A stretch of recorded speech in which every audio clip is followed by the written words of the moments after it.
KUGAN, CASSIUS, IFL TV, MTK Global. We're at the final press conference here for Eubank this Saturday night live on ITV Box Office. Fighting on the bill. The Alkaline. Say it right. The Alkali. The Alkaline. The Alkaline. Yes. Okay. Come on, man. You know this. The Alkaline. Sebastian Eubank, how are you, sir? I'm good, man. You right? Yeah. I thought you was a member of the media today in the press I conference. thought I'd mix it up a bit. You know, I'm tired of these boring questions. And, you know, I thought I'd direct my questions at Jimmy because Chris and the Gale, they're kind of on repeat now. They've been asked the same questions, they're saying the same things. And usually the trainer will give you a more honest answer. And I'm still quite baffled with this whole retirement talk. So I just thought I'd ask Jimmy, you know, what he really thought. I think it's all hype. The fact that he says if he can't beat Eubank, he needs to just retire. They're really kind of starting to believe their own talk that Chris is not a good fighter. He's not a good boxer. If you lose to Chris, it doesn't mean you should retire. And the fact that Jimmy kind of backs that thought process was quite surprising to me. So I asked him if it was a split decision. Let's say the Gale wins on a split decision, very close fight. Loses on a split decision. Does he still retire if it's a close fight? I don't know. It's all a bit weird to me. But, you know, Chris isn't thinking about retirement. The Gale is. That tells you who is really the confident fighter here. But, I mean, it's not really been said that, which is the truth, that they're not really at the same kind of stages of their career. De Gale is at the back end of his career, excuse me. He's kind of already done whatever he's done in boxing. So he's about big paydays now, which is understandable. He's won the world title twice. But Chris hasn't kind of achieved those things yet. So they're not at the same kind of level to be saying that one should retire. I understand the argument because obviously in his two elite tests he's had in his career, Chris has fallen short. So there is an argument there that this is now his next one. Yeah. Where does he go if he doesn't come on top in this? You can see why people would say that, Seb. I can see, no, I still can't see why they would say it. It kind of all started when Naz kind of went out and said that Chris should retire after he lost against Groves. But, you know, this is silly talk. It does put Chris in an embarrassing position. No doubt about it. Because, firstly, my dad was hyping him up. And when you see Junior in the gym, there's good reason to hype him up because he's a machine. But he just hasn't performed on two of his biggest occasions. He's got to deal with that.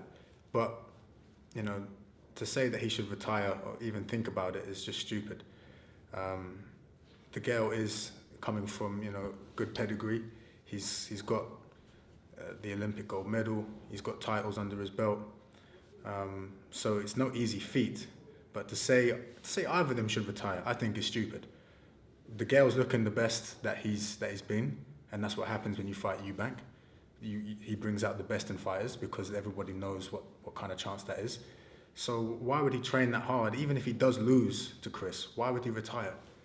There's plenty of fights for him out there. You know, I'm only a couple pounds over. I'll fight him next. I'd like to stick one on the chunky. Okay. We'll have to wait and see what happens Saturday first. Yeah. Seb, we were surprised to kind of hear some of the comments from your dad in the press conference today, especially when he said that he's not convinced that Junior will beat De Gale this week. And we've not heard your dad talk that kind of frankly and honestly. What was the thought process behind that? In my opinion, that's my dad now trying to work some type of psychology with Chris. Because Chris or James? With Chris. Okay. Because my brother knows what he can do. He knows that my dad knows what he can do. My dad has hyped him up a lot during his career. And I think my dad's just trying something different now. Because Chris is very stubborn. He's very bullheaded. So if my dad's saying, I don't know, that's gonna get Chris to bubble up even more. So that spirit that you see in him when it gets to those later rounds where his engine just keeps on revving, you're gonna see it even more so now. That's what I think.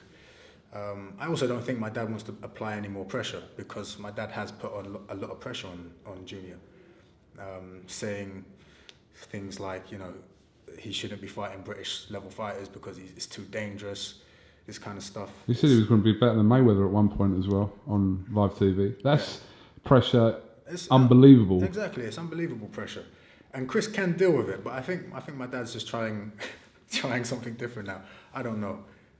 Maybe he just doesn't want to, you know, want to talk anymore, because he said it against Billy Joe, he said it against Groves, and he hasn't come through. So this is new language from my dad. I think it's more so mind games. He'll probably get into both of their heads as well. You know, I saw I was watching him when my dad was talking, and DeGale was almost like he couldn't believe it. So I don't know what it's going to do to either of them. You know, my dad is controversy, that's it. He's been really explained to me the powers of the badge. The powers what of the badge, he can and not even can't do, what he can do with it. So anyway, enough about all that. You're fighting this weekend, exactly what you told me a year to the day today. No, tomorrow. Yeah, so I fought on the 22nd of February last year, fighting on the 23rd of February this year. Why have you been out for so long? Been on my soul journey, man, my soul mission. What's the biggest thing you've realised in that last year? That I'm here to heal people. Okay. And that might sound like a contradiction, considering I'm in the hurt business here in the boxing. But boxing allows you a platform that no other sport can give you. I don't think anything in the world can give you, you know. When you see Muhammad Ali, you see Tyson, even when you look at AJ now, it's almost like they're the kings, you know. When you see a warrior in the ring and they're handling business, they capture the respect and the attention and the minds of the people. So boxing ties into my soul mission in that I need to capture people's attention, and I need them to listen to me, because in a couple of years there's going to be some things going on that we need to combat, and we need unification. Right now, nobody's stepping up to the plate. Mayweather's on his Instagram talking about his strip club all day long. I'm not seeing any of the guys who should have stepped up, you know, do anything with their position, with their power. So, I mean, I was always going to be up there with the greats. Like, I know that's what I'm destined for. I thought somebody was going to do it before me and step up to the plate, and hopefully they do. But nobody's done it so far. Were you talking about someone in particular, or just? Not someone in particular. Someone who's got the power. Someone who's got the respect and the ears and the minds of the people. Muhammad Ali couldn't have done what he done if he was playing football. Even if he was a Messi, even if he was a Beckham. These guys just kick footballs. When you're a boxer and when you're a champion, people see that warrior, and they will listen to every word that he says. Which is why it's so unfortunate that you have guys like Mayweather who have only got, you know, strip clubs to talk about, and how much money they've got, and what cars they drive. You know, they're not using the platform that they've been blessed with to do the right thing. Muhammad Ali unfortunately got ill, and he's passed away now, but you know, we didn't get the full Muhammad Ali. He wasn't able to talk, he wasn't able to interact with the masses like he should have been able to, due to his illness. So that was very unfortunate. And I haven't seen anybody come after Ali. Tyson's Tyson, man. Like, he will always be loved and respected just for being the baddest man on the planet. But again, he didn't really do much with that platform. So, yeah, man. If no one's gonna do it before I get there, then so be it. But the light heavyweight division is, I believe, can be the most explosive division, because you're right in the middle of the guys with the speed and the guys with the power. We've got speed, we've got power, we get knockouts, and it comes in electric fashion, like Roy Jones Jr. So, yeah, the light heavyweight division is there's some serious contenders, there's some serious champions, and I can't wait to mix it up with them.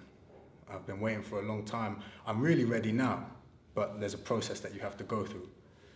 And when I get there, I'm going to use the platform correctly. I found that very fascinating. I've never heard you speak like this before, Seb. That's why I found it fascinating. So, yeah, I know you're talking boxing, but you were kind of going into a deeper meaning of what you're talking about. So, yeah. Well, you asked me what my sole mission is. I'm not here to just knock people out. It's just something that I've been, I don't even want to say blessed with. It's just something that I can do. Whether it's in my genes, whether it's because I had to grow up fighting on the streets because every kid wanted to have a go at Eubank's son, whatever it is, I know how to switch people off. And there's something... Is that how it was then? Like, because of your dad, people wanted to kind of course, try and take liberties with you? Of course, man. My dad was Chris Eubank. Every kid wanted... Well, that might be a reason why not to No, want to, if that makes sense as well. No, definitely. There was the kids who respected it, and then there was the kids who thought, hang on, if I black his eye, then I'm the guy. I'm the guy around town. So everyone was trying it. It's just what I had to grow up with. That's partly reason why I got expelled from two of my schools here in England and had to move over to Vegas. But you know, that's all just shaped me to be the man who I am. And as I say, I know how to switch people off, and for some reason human beings like seeing violence. But we like violence, humans like violence in a controlled environment. We don't like that's war. acceptable. Exactly. So it's not about, you know, we want war and we want blood and all that, but they want to see two human beings go at it. Just like we want to see the fastest man on the planet. We all want to see boat race. It's just something in us, we're just like, it's 9 seconds, but everybody's watching. No one's taking their eyes off the screen for those 9 seconds. And that's one of the biggest things, but the one above that, after the fastest man in the world, it's the strongest man in the world, the hardest man in the world. The man who nobody can F with. That's why Tyson's got his respect.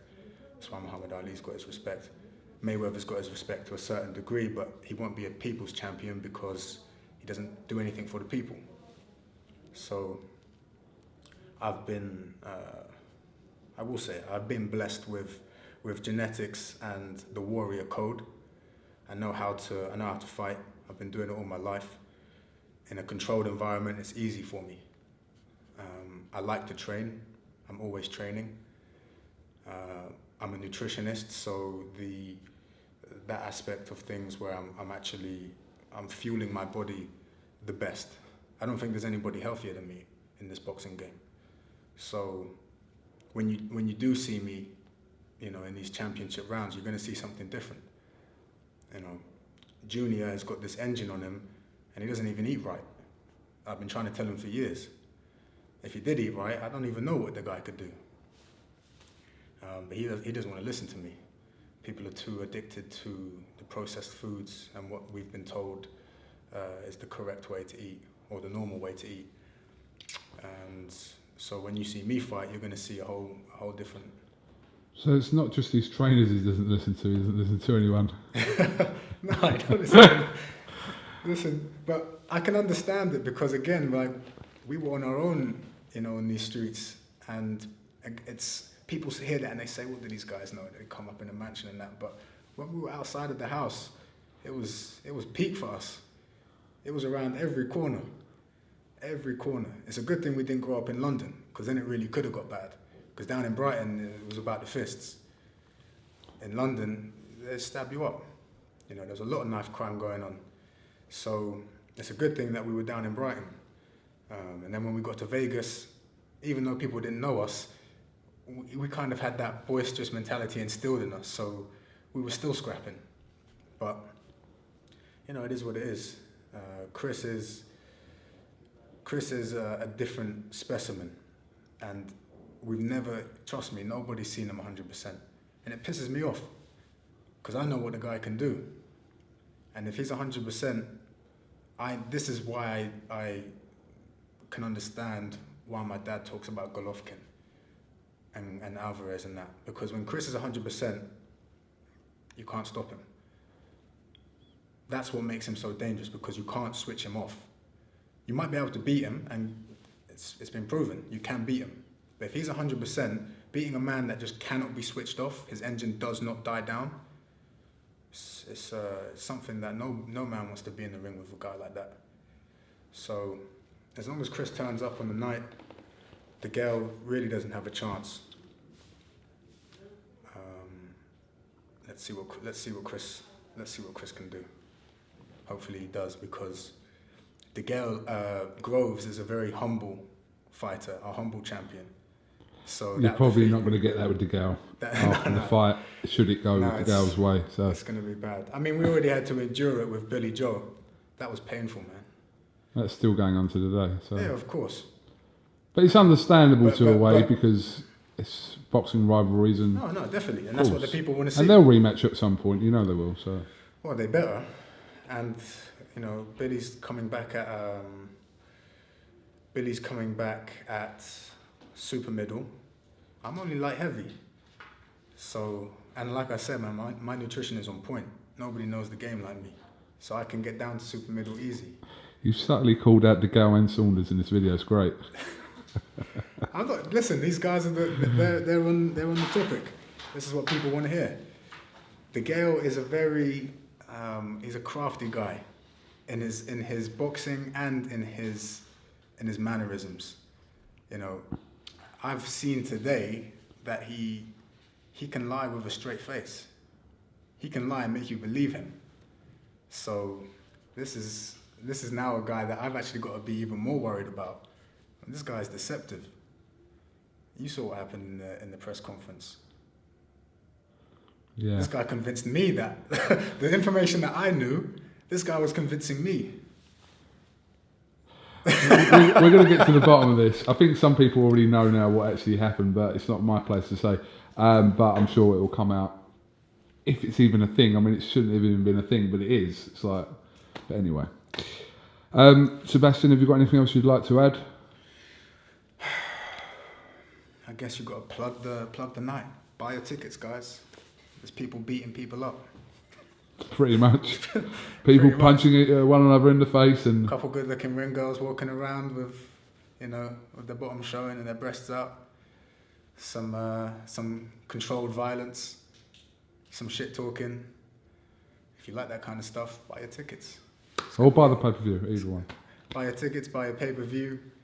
Hey, to be honest, I mean, people spend their money on sillier things. Of course. 100%. To be honest, listen, I'm going to put it into perspective now.